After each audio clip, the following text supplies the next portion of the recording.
दोस्तों, भारत के लिए एक बड़ी आर्थिक चुनौती सामने आ गई है।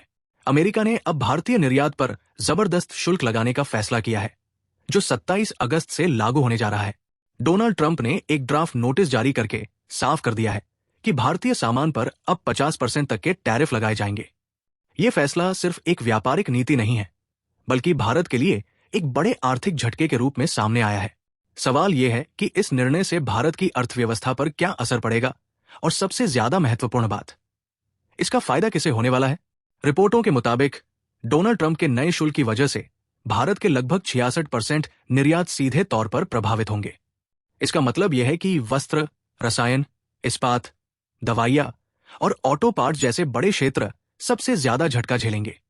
टाइम्स ऑफ इंडिया की एक रिपोर्ट के अनुसार केवल निर्यात की वैल्यू में ही लगभग 66 अरब डॉलर का जोखिम पैदा हो गया है। इलेक्ट्रॉनिक्स और आईटी हार्डवेयर जैसे उद्योग भी इस झटके से बच नहीं पाएंगे। सोचने वाली बात यह है कि जब आईटी और फार्मा जैसे क्षेत्र, जो हमारी अर्थव्यवस्था की रीढ़ माने जाते हैं, उन्हीं पर गहरी चोट पड़ेगी, तो आने वाले महीनों में व्यापार घाटा और रोजगार दोनों पर बुरा असर देखने को मिलेगा। इस संकट का दूसरा पहलू है तेल व्यापार। इंडियन ऑयल और रिलायंस ने अपने रूसी कच्चे तेल के आयात को धीरे धीरे कम करना शुरू कर दिया है। वजह यह है कि अमेरिका ने रूस के कच्चे तेल पर भी 50% शुल्क लगाने की चेतावनी दी है। अब तक भारत ने रूस से युद्ध के दौरान लगभग 20% कच्चा तेल खरीदा था, जिसकी कीमत करीब 13.39 लाख करोड़ रुपए बैठती है। लेकिन अगर रूसी तेल पर प्रतिबंध और शुल्क और बढ़ गए, तो भारत के लिए यह डबल शॉक होगा। एक तरफ निर्यात घटेंगे और दूसरी तरफ आयात महंगे हो जाएंगे। यह भी याद रखना जरूरी है कि चीन अब भी रूस का सबसे बड़ा खरीदार है, जिसने लगभग 193 अरब डॉलर का तेल लिया है। यानी वैश्विक ऊर्जा राजनीति में भी भारत एक मुश्किल स्थिति में पहुंच गया है।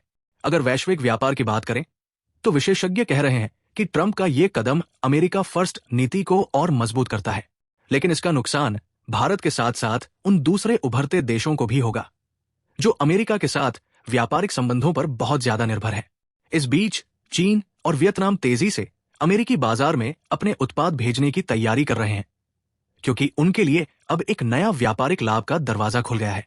वैश्विक व्यापार की इस शक्ति परिवर्तन में भारत को अपने लिए नए खरीदार ढूंढने होंगे, वरना चीनी और वियतनामी उत्पाद अमेरिकी बाजार में आसानी से दबदबा बना लेंगे। अब सवाल यह है कि भारत के पास विकल्प क्या है। सरकार विश्व व्यापार संगठन यानी WTO के जरिए चुनौती देने की संभावनाएं तलाश रही है। साथ ही निर्यात के लिए नए बाजार खोजने पर भी ध्यान दिया जा रहा है, जैसे मध्य पूर्व, अफ्रीका और लैटिन अमेरिका, जहां नए व्यापारिक साझेदार बनाए जा सकते हैं। लेकिन निकट भविष्य में भारतीय उत्पादकों और निर्यातकों को इस बड़े झटके को झेलना ही पड़ेगा। यह समय उन क्षेत्रों के लिए सबसे कठिन होगा जो पूरी तरह अमेरिकी बाजार पर निर्भर है।